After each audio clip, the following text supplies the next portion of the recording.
Job లేక ఇబ్బంది పడుతున్నారా? అయితే మెడికల్ కోడింగ్ మీకు మంచి ఆప్షన్. వెంటనే కాల్ చేసి కోర్సులో జాయిన్ అవ్వండి.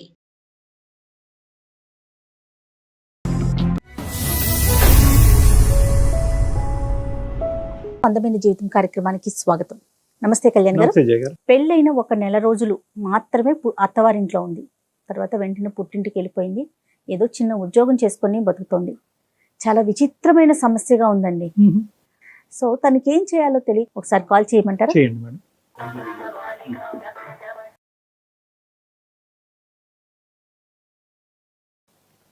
హలో హలో, దేవి గారండి, నేను జయానండి, అందమైన జీవితం ప్రోగ్రామ్ నుంచి కాల్ చేస్తున్నాను.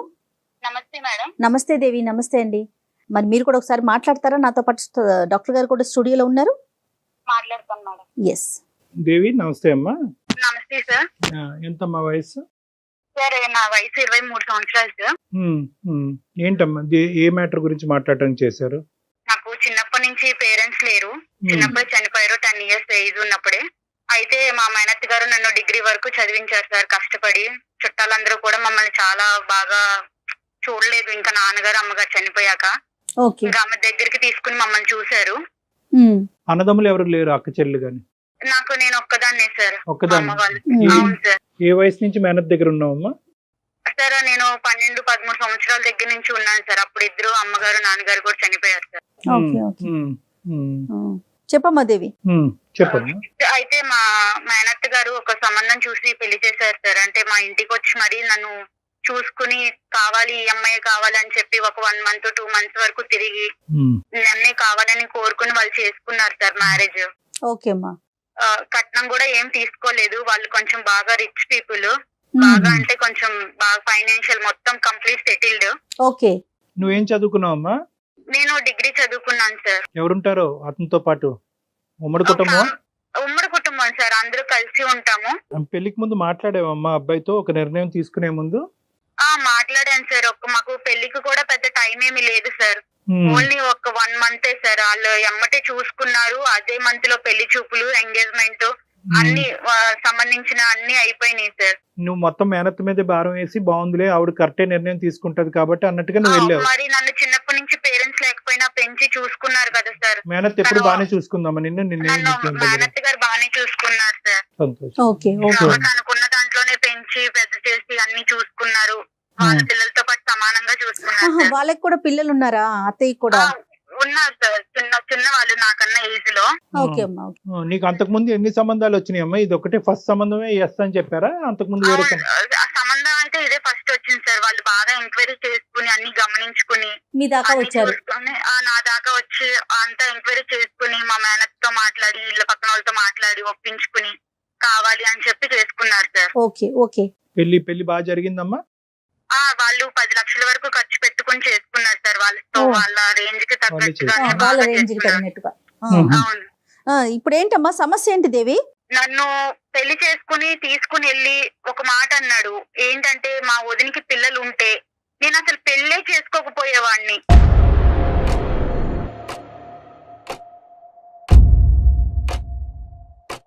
వదినికి పిల్లలు ఉంటే నన్ను చేసుకోకపోవడం ఏంటి, నాకెందుకు ఇట్లా మాట్లాడాడు ఈయన అని చెప్పేసి నేను కొంచెం లోపల చాలా బాధపడ్డాను మేడం. ఆ తర్వాత ఈవిడ ఏమన్నారంటే, నాకు ఎక్కడ ఈయన అన్న ముందు కన్నా నాకు ఎక్కడ అనుమానం కలిగిందంటే, ఈ మా ఫస్ట్ నైట్ అప్పుడు అంటే అక్క, మా బావగారి వైఫ్, మా హస్బెండ్ వదిన కాల్ చేసి ఈవినింగ్ టైము వీళ్ళు ఫస్ట్ నైట్ కి మా ఇంటికి వస్తారు అన్న టైంలో కాల్ చేసి వీళ్ళిద్దరు, ఈమె ఎలా చెప్పిందంటే, మీ హస్బెండ్ మరిది గారు నీతో ఇలా ఉంటాడమ్మా చెల్లి, నిన్ను ఇలా చేస్తారు, ఇట్లా ఉంటారని ఆమె ఎట్లా చెప్తుందంటే కంప్లీట్ లైవ్ ఒక ఎక్స్పీరియన్స్ చేస్తే మనం ఎలా ఒకరికి ఓపెన్ గా చెప్తామో అంతలా చెప్పింది సార్.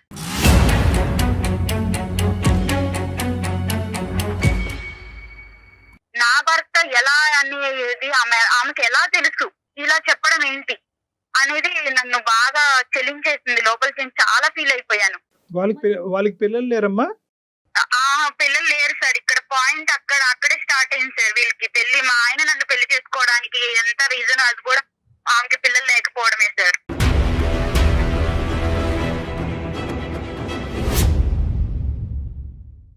వీళ్ళకి మా బావగారు వాళ్ళకి పెళ్ళయి 6 సంవత్సరాలు అయింది సార్.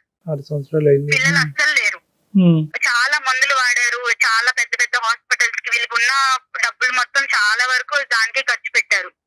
అయితే 6 సంవత్సరాల వరకు పిల్లలు లేరు. తర్వాత వీళ్ళు అంతా ఫ్యామిలీ అంతా ఒకటే సార్. ఎట్లా అంటే ఇలా పేదింటి అమ్మాయిని చేసుకుని, ఇలా తల్లిదండ్రులు లేని వాళ్ళని చేసుకుని ఇట్లాంటి ప్లాన్ వేసి ఇలా ఒక క్రైమ్ లాగా చేస్తారు సార్ లైఫ్ ని. కానీ నాకు తెలియక అడుగుతానమ్మా, ఇది అసలు మీ భర్త ఏదైతే ఒక ఎజెండాతో నిన్ను పెళ్లి చేసుకున్నాడో ఆ ఎజెండా సీక్రెట్ గానే కంటిన్యూ చేయొచ్చు కదా. నీ ఎదురుగుంటా కూర్చుని మా వదినకి పిల్లలు ఉంటే కనుక నిన్ను చేసుకుని ఉండేవాడిని కాదు అనే మాట నీకు డిక్లేర్ చేయవలసిన అవసరం ఏముంది? అదే నాకు అర్థం కాలేదు సార్. ప్రతిసారి ఆవిడ కూడా మా ఇద్దరు మాట్లాడుకున్నప్పుడు మధ్యలో రావడం, మేము గదిలో కలిసి ఉన్నప్పుడు వచ్చి డోర్లు తీయడం, ఇట్లాంటివన్నీ చేసింది. ఇవన్నీ కూడా నాకు చిన్న చిన్న అనుమానాలను కలిగించినాయి. అయితే ఒక రోజు నేను చూడకూడని చూశాను సార్. వాళ్ళిద్దరు రూమ్ లో, వాళ్ళ బెడ్రూమ్ లో, మా బావగారు వాళ్ళ బెడ్రూమ్ లో మా హస్బెండ్ వాళ్ళ వదిన ఉండడం నేను కళ్ళతో చూశాను సార్. అది ఎలా అంటే ఒక చెప్పకూడని పీక్ టైం సార్. అది అసలు టూ మచ్. అది నేను తట్టుకోలేకపోయాను సార్. అది నా భర్త వేరే వాళ్ళతో ఉండడం అనేది నేను అసలు యాక్సెప్ట్ చేయలేకపోయాను. అది కూడా సొంత వదిన. అమ్మ తర్వాత అమ్మ ఎవరైనా ఉన్నారంటే వదిన కదా సార్. మీ బావగారికి ఎంతవరకు తెలిసి వ్యవహారం అతనికి పూర్తిగా తెలుసా? ఇంట్లో అందరికీ తెలుసు సార్. అందరికీ తెలుసా? గారికి, అత్తయ్య గారికి, బావ గారికి అందరికీ తెలుసు సార్.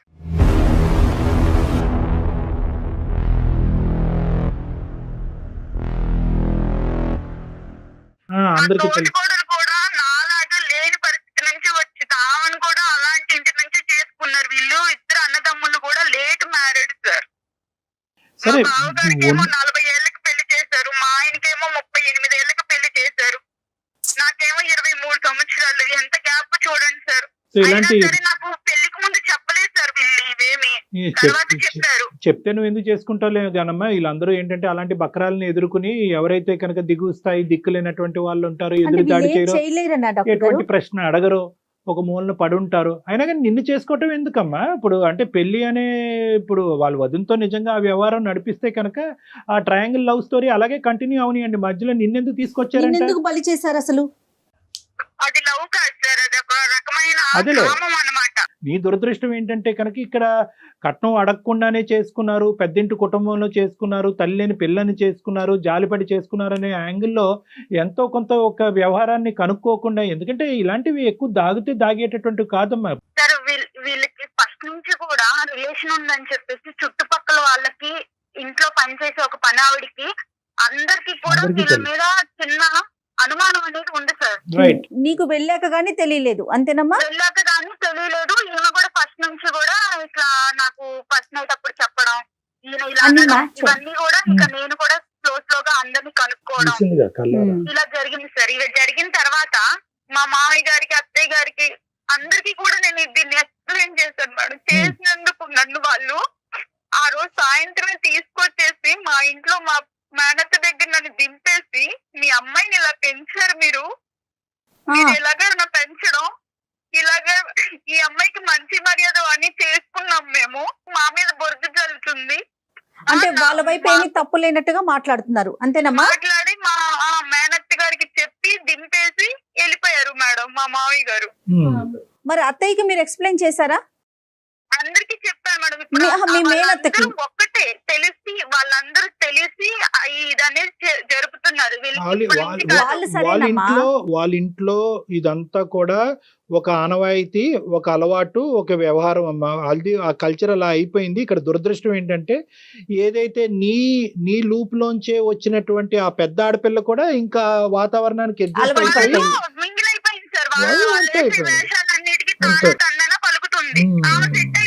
మీ మేనత్త కూడా నిన్ను అర్థం చేసుకోలేదా? ఆవిడేమంటారు? చేసుకున్నావు అక్కడ, అందుకే వాళ్ళు తీసుకొచ్చి దింపారు. ఏం జరిగిందో చెప్పంటే ఇదిగా నాకు చెప్పాను. అయినా కూడా అలా ఎలా చేస్తారు అంటే వీళ్ళని ఎలా నమ్మించేశారు వాళ్ళు. నమ్మట్లా. సో నువ్వేదో ఇక్కడ కావాలని నాటకం ఆడి నీ జీవితాన్ని నువ్వు పాడు చేసుకుంటున్నావు అనేటటువంటి ఆలోచన మా అందరికీ కూడా ఇక్కడ ఏ కోసాన కూడా మాకు లేదు. ఏమన్నా మాట్లాడదామా కళ్యాణ్ గారు? నేను ఏంటంటే ఇప్పుడు నా జీవితం అనేది పెద్ద క్వశ్చన్ మార్క్ లో పెట్టేశారు సార్. ఇప్పుడు నేను దానికి సమాధానం వెతుక్కోలేకపోతున్నాను. ఎంతకాలం అక్కడ కలిసి ఉన్నావమ్మా? ఎంతకాలం ఆ కుటుంబంలో ఉన్నావు?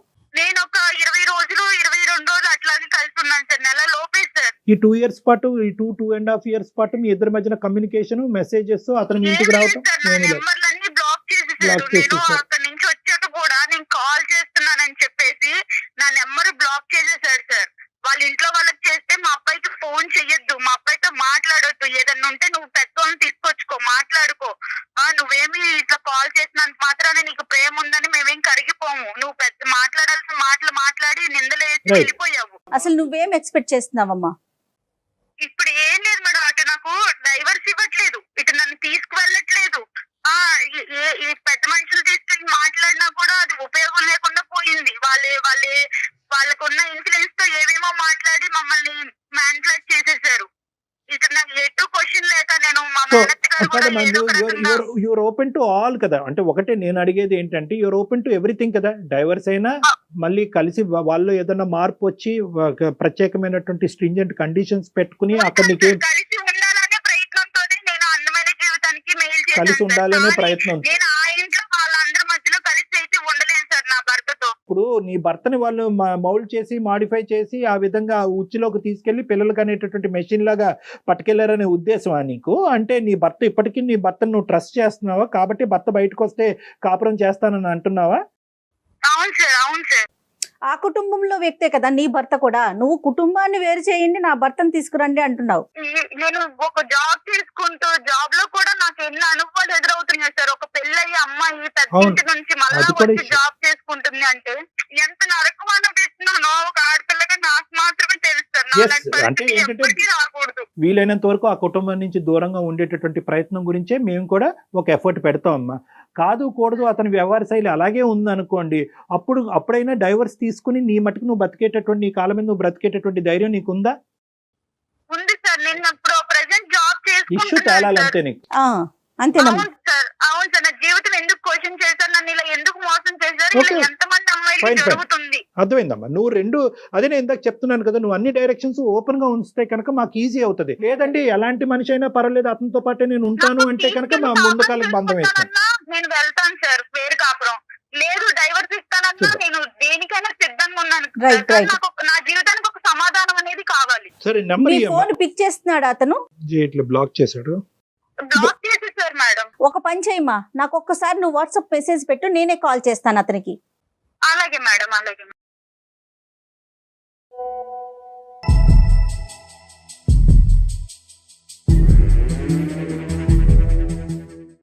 హలో హలో, సుధీర్ అండి? అవునండి.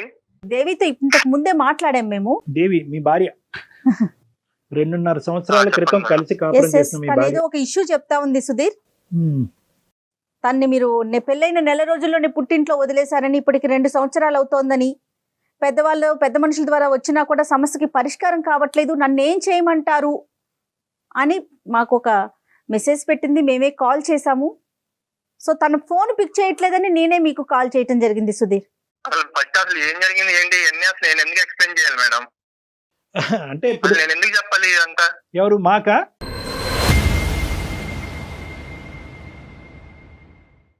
అసలు ఎందుకు చెప్పాలి సార్? అసలు మీరేదో ఫోన్ చేసి ఇలా మీ అందమైన జీవితం నుంచి కాల్ చేస్తున్నాము, ఇలా మీ వైఫ్ కాల్ చేసి మీ అన్ని చెప్పి మీరు నాకు కాల్ చేసి ఇవన్నీ అసలు నేను ఎందుకు చెప్పాలి సార్ మీకు? ఇప్పుడు ఆ అమ్మాయి మాట వినేసి మేము అవునా అమ్మాయి ఇలా చేసే అమ్మాయి అని చెప్పి కొట్టలేదు. లేదమ్మా, ఆ అబ్బాయి వర్జన్ కూడా మేము వినాలి.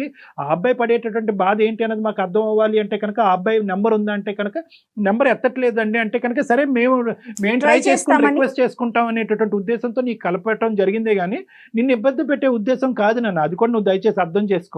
మీరు ఇబ్బంది పెడుతున్నారని కాదు సార్, పెళ్ళైన కాడి నుంచి ఇబ్బంది పెడతానే ఉంటాను. ఎలాంటి ఇబ్బంది పెట్టింది? ఎవరు ఇబ్బంది పెట్టారు చెప్పండి. ఎవరిని ఇబ్బంది పెట్టారు నీకు తెలీదా? ఎవరిని ఇబ్బంది పెట్టారు నీకు తెలీదా? మీరు నన్ను ఇబ్బంది పెట్టి నన్ను కావాలి మా ఇంటి చుట్టూ తిరిగి మీరు నన్ను పెళ్లి చేసుకున్నారు. నా జీవితం నాశనం చేశారు మీరు.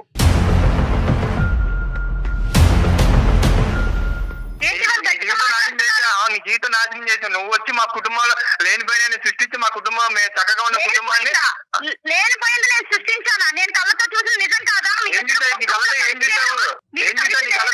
మీ వదినాలు రూమ్ లో బెడ్రూమ్ లో మీరు కలిసి ఉండడం నేను చూడలేదు. అది అబద్ధం మీరు చెప్పండి. నా కళ్ళు నన్ను మోసం చేస్తాయి అనుకుంటున్నారా? ఏంటి వాళ్ళు మీరు గట్టిగా మాట్లాడుతున్నారు? ఇప్పుడు వదిన మరదలు కూర్చొని మాట్లాడుకోరా సార్? సరే ఒక ఫ్యామిలీలో పడుకుంటారు, చేతులు పట్టుకుని చేతులు వేసుకుని మంచాల మీద అంటే సార్ ఆ రోజు మా వదిన వాళ్ళ పర్సనల్ ప్రాబ్లం ఏదో మా వదిన వాళ్ళ ఇంట్లో పర్సనల్ ప్రాబ్లం ఉంటే అది నాకు చెప్తుంది సార్. అది నేను ఎవరికి చెప్పమాకని చెప్పి ప్రామిస్ తీసుకుని సార్. అది చూసుకుని తిని ఏదో ఊహించేసుకుని డాక్టర్ గారు నేను చెప్పే అంత అబద్ధం డాక్టర్ గారు. నేను చెప్పేది అబద్ధం నీకు. అంటే వదిన మరదలు అంటే ఇంత చనువుగా ఉంటారని నాకు తెలియదు. మరి మీ ఇంట్లో నేను చూసేంత వరకు, నేను బయట చూసాను కానీ ఇలాంటివి చూడలేదు. మీ అంత చనువుగా నేను ఇగో ఇట్లాగా మంచాల మీద అంత చనువుకుంటారని నాకు ఇప్పుడే అర్థమైంది. ఒకటి సుధీర్, ఒక్క నిమిషం అమ్మ మాట్లాడమాక. నీకు అదే చెప్పాను లాస్ట్ టైం కూడా, మీ అత్తని తీసుకొచ్చి మాట్లాడినప్పుడు. దేవి నువ్వు లేనిపోయిన క్రియేట్ చేయమాక. చక్కగా ఉన్న మా ఫ్యామిలీలోకి వచ్చి నువ్వు లేనిపోయిన క్రియేట్ చేసి ఇప్పుడు మా ఫ్యామిలీ మొత్తం డిస్టర్బ్ అయ్యేలా చేసావు నువ్వు. అసలు ఏం మాట్లాడుతున్నావు నువ్వు? అసలు నువ్వు షోకి వెళ్ళాల్సిన అవసరం ఏంటి నీకు? దేవి రీసెంట్ గా అలా అది ఎవరికి తెలుసు? ఎవరికి పుట్టాడండి? ఏమాట బుద్ధి ఉందా బుద్ధి లేదా అసలు నీకు?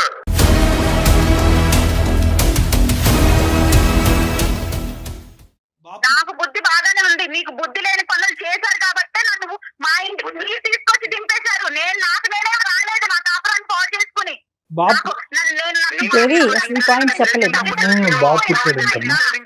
మరేం సరదా కాదు పెళ్లి చేసుకుని తీసుకెళ్లి దించడానికి నిన్ను. సరదా కాదా? మరి నా జీవితం మీకు సరదా అయిపోయింది. అందుకే నన్ను దింపేశారు మీరు. ఒక 2 minutes ఉండండి. ఇప్పుడు నేను అడిగేటటువంటిది ఒకే ఒక పాయింట్ ఏంటంటే, ఈ 16 రోజుల ఫంక్షన్ అప్పుడు మీరు ఆ విధంగా ఎందుకు చెప్పాల్సి వచ్చింది? అంటే పిల్లలు ఉండుంటే కనుక, వదినకి పిల్లలు ఉండుంటే కనుక అసలు పెళ్ళి అనేది రూల్ అవుట్ చేసేసి ఉండేవాడిని అనేది ఎందుకు అన్నారు మీరు? బేసిక్ గా నాకు పెళ్లి అనే దాని మీద నాకు ఇంట్రెస్ట్ లేదు సార్. ఓకే, నేను సింగిల్ గా ఉందాం అనే పాయింట్ ఆఫ్ వ్యూ లోనే నేను ఫస్ట్ నుంచి ఉన్నాను సార్. ఇప్పుడు అదే మా వదినికి మా అన్నయ్యకి పిల్లలు ఉంటే ఆ పిల్లలతో నేను కొంచెం మంచిగా టైం స్పెండ్ చేసి నా లైఫ్ అలా లీడ్ చేస్తూ ఉండేవాడిని సార్. సో మా అన్నయ్యకి మా వదినికి పిల్లలు లేరు కాబట్టి. ఇప్పుడు ఆ అమ్మాయి సంగతి ఆలోచించావా? అంటే నేను దిక్కు లేక, ఏ పని పాటు లేక, నాకు అవసరం లేకపోయినా కూడా నేను తీసుకొచ్చి ఈ బెడ్రూమ్ లో కూర్చోబెట్టాను అనే ఉద్దేశం ఆ అమ్మాయి కలుగుతుంది కదా. అక్కడి నుంచి ఆ అమ్మాయి ఆలోచన. డాక్టర్ గారు ఏమండి, మనకే పిల్లలు ఉంటే బాగుంటది కదా, అలా ఎందుకు ఆలోచించలేదు మీరు? నువ్వు వచ్చావు, మా అమ్మ బాగా చూసుకుంటది, మనకి పిల్లలు కలుగుతాయి అని నాతో ఎందుకు అనలేదు? ఆ మాట అనుకుంటే నీకు నచ్చినట్టు నువ్వు అనుకుంటా, నీకు నచ్చినవి అన్ని నువ్వు ఊహించుకుంటా ఉంటే మనకే పిల్లలు మాట్లాడే టైం అసలు ఇచ్చావా నువ్వు? చెప్తున్నా, ఇంకొకసారి మాట అంటే బాగోదు చెప్తున్నా, మళ్ళీ చెప్తున్నా. మీరు ఏం బాగోదు ఏం చేస్తావు చెప్పు.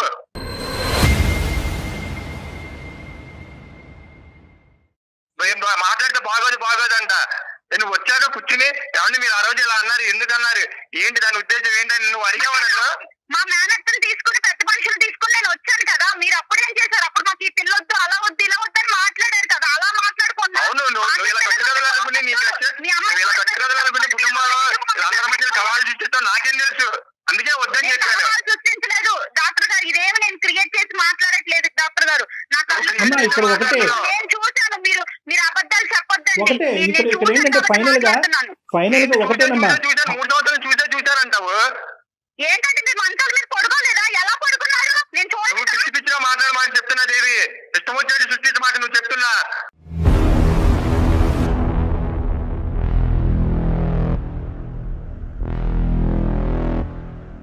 అదే తప్పు చేస్తే మీరు ఊరుకుంటారా? ఊరుకోరు కదా. ఊరుకోరు, ఎవరు ఊరుకోరమ్మా. అలా కదమ్మా, ఇవన్నీ కాదు అమ్మా. ఒకటి, at the end of the day నువ్వు మాకు ఈమెయిల్ పంపించడానికి ప్రధానమైనటువంటి కారణం ఏంటంటే, ఇన్ని లోపాలు ఉండేటటువంటి కుటుంబంలో నా భర్త ఇవన్నీ ఉన్నా కూడా నేను చూడకూడనటువంటి సిచ్యువేషన్ నా భర్త వాళ్ళ వదినతో చూసినా కూడా ఈరోజు నా భర్త అంగీకరించి బయటకు వస్తే కనుక అతనితో పాటు నేను ఉండటానికి రెడీ అని నువ్వు అంటున్నావు. దానికి అతను రెడీయా కాదా అన్నది ఫస్ట్ అది తేల్చుకుని దాన్ని బట్టి మనం మిగతా మాటలు మాట్లాడుకోవాలి. కానీ ఇంకా ఒకరి మీద ఒకరు సుధీర్, అది కాదు. ఇప్పుడు ఆ అమ్మాయి నీకు కావాలా సుధీర్? ఆ అమ్మాయిని మీరు స్వీకరించడానికి రెడీగానే ఉన్నారా? సార్ స్వీకరించడానికి రెడీగా ఉన్నారంటే సార్, తను మళ్ళీ వచ్చిన కాడి నుంచి మళ్ళీ ఏదో స్టోరీ క్రియేట్ చేసి మళ్ళీ వెళ్ళిపోతే మళ్ళీ ఎవరు సార్ రెస్పాన్స్? లేదు, ఇప్పుడు ఆ అమ్మాయి ఏంటంటే మీ చిన్న కోళ్ళు లేదు అని అడుగుతున్నారు సార్. ఈ అంశాలన్నీ పక్కన పెట్టేసి మీ వదిన గారితోనో ఇలాంటి ఇష్యూస్ ఇవన్నీ ఏం మాట్లాడకుండా, మళ్ళీ ఫ్యూచర్లో ఇవి రాకుండా, పాస్ట్ తవ్వకుండా ఆ అమ్మాయి అన్ని కూడా వెనక్కి పెట్టేసి మళ్ళీ మీ జీవితంలోకి రావడానికి రెడీగానే ఉంది. ప్రొవైడెడ్ ద కండిషన్ ఏంటంటే ఆ కుటుంబం నుంచి మీరు బయటకు విడికాపురం రావాలంట. దానికి మీరు రెడీ అయినా అని అడుగుతారు. తీసుకెళ్లే ఉద్దేశం అసలు లేదు డాక్టర్ గారు. ఎందుకంటే ఆయన కోరుకున్నట్టుగా వాళ్ళ వదినకి బాబు కూడా పుట్టాడు డాక్టర్ గారు. నన్ను ఎప్పుడైతే వాళ్ళు దింపేశారో ఆ అమ్మాయి తర్వాత ప్రెగ్నెంట్ అయ్యింది. ఇప్పుడు వాళ్ళ ఇంట్లో బాబు కూడా ఉన్నాడు డాక్టర్ గారు. ఇంకా జరిగాక నన్ను ఇంకెందుకు తీసుకెళ్ళి ఏం మాట్లాడుతున్నావు? నీకు బుద్ధిందా బుద్ధి లేదా?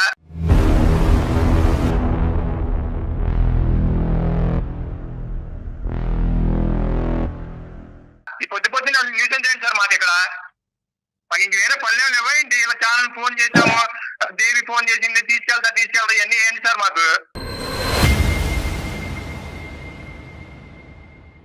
చూసారా డాక్టర్ గారు ఎలా మాట్లాడుతున్నాడు ఈయన? అది వీళ్ళ నిజ స్వరూపాలు ఇలా బయటపడిపోతాయి అన్నమాట. మనం గట్టిగా మాట్లాడి కొంటెత్తి మాట్లాడే వాళ్ళు వీళ్ళకి నచ్చరు. నువ్వు ఒక పెద్ద మాట అన్నావు. ఇప్పుడు నేను బయటకు వచ్చినాక వాళ్ళు వదిన గర్భాన్ని దాల్చి ఇప్పుడు ఒక బిడ్డను కన్నది అంటే కనుక దాని ఉద్దేశం ఏంటి? చూసాను కాబట్టి ఇది సిచ్యువేషన్ గా లేదమ్మా, అసలు సందర్భానుసారం లేదు. నా భర్త అటువంటి క్యారెక్టర్ నేను బయటకు రాగానే వదినతో సంసారం చేసి ఇప్పుడు కన్నాడు కాబట్టి ఆ వ్యక్తి అయినా పర్వాలేదు నాకు కావాలి అని చెప్పి మా చేత ఫోన్ చేయించడం ఎందుకమ్మా? ఇప్పుడు నీకు అటువంటి భర్త కావాలా? నిజంగా నువ్వు అన్నదే కరెక్ట్ అని అనుకుందాము. ఈ ఆలోచనలు ఈ ఉద్దేశాలను అన్ని మనసులో పెట్టుకుని అతనితో పాటు మళ్ళీ ప్రయాణం మొదలు పెడతాను, ఓన్లీ కండిషన్ అక్కడ కుటుంబం నుంచి బయటకు రావాలంటే ఇది వర్కబుల్లేనా? మీరిద్దరు ఎప్పటికీ కూడా సుఖ సంతోషాలతో ఉంటారా? మేము కలిపి పంపినా కూడా ఇది వర్కబుల్లేనా? ప్రాక్టికల్ లైన్ లో సుధీర్ ఇప్పుడు నేను ఏ నిర్ణయం తీసుకోలేని స్థితిలో మీకు మెయిల్ చేశాను సార్. దానికి నాకు నా జీవితానికి మీరే ఒక దారి చూపించారు. దారి చూపెట్టాలి అంటే దారి చూపెట్టాలి. ఏదైనా అయిపోయింది. మీకు ఆలోచించుకుని మెయిల్ చేశాను. అతను డైవర్స్ ఇస్తాడా లేదా అనేటటువంటిది అతని సంభాషణలోనే మనకు అర్థమైంది, అతని మాట తీరులో అర్థమైంది. ఇప్పుడు ఫోన్ కట్ చేసి వెళ్ళిపోయాడు. ఇంకా మనకు అర్థం అయిపోయింది అతనికి నువ్వు వద్దు. అదైతే క్లియర్ కట్ గా అతను ఏంటంటే అతనికి నీవు వద్దు అనేటటువంటి మాట అతని నోటి ద్వారా అతను చెప్పకుండానే మీ ద్వారానే డైవర్స్ అప్లికేషన్ అక్కడ పంపించాలనేటటువంటి ఉద్దేశంతో వెయిటింగ్ గేమ్ ఆడుతున్నారు వాళ్ళు. ఇప్పుడు ఏంటంటేనమ్మా అక్కడ జరిగినటువంటి సంఘటన అతను ఒప్పుకోడు. ఎస్ అండి నా వదినతో నాకు ఒక ఇది ఉంది అనేటటువంటిది అతను ఒప్పుకోవట్లేదు. చూసినట్టుగా నువ్వు ఊహించుకుంటున్నావు. అదే ఇప్పుడు నువ్వు ఒప్పుకుంటే మళ్ళీ వాళ్ళకే పరువులు ఉంటాయి, మాకు ఉండవా సార్? మా జీవితాలు ఇలా ఇక్కడ పబ్లిక్ గా నువ్వు చూసింది కరెక్ట్, ఖచ్చితంగా అక్కడ అక్రమ సంబంధం ఉంది అనే విధంగా మేము కూడా మాట్లాడలేవు. కానీ నీ కళ్ళ ద్వారా నువ్వు ఏదైతే చూసావో అది నువ్వు నమ్ముతున్నావు కాబట్టి అక్కడికి వెళ్ళేటటువంటి ఉద్దేశం నీకు ఉందా లేదా అని దేవి మొత్తం నువ్వే చెప్తున్నావు. నువ్వు ప్రాక్టికల్ గా ఆలోచించు. నువ్వు చూసింది మేము సమర్థించలేము అమ్మా. ఎందుకంటే మేము ఎలా సమర్థిస్తాము? అక్కడ మేము సమర్థించలేము.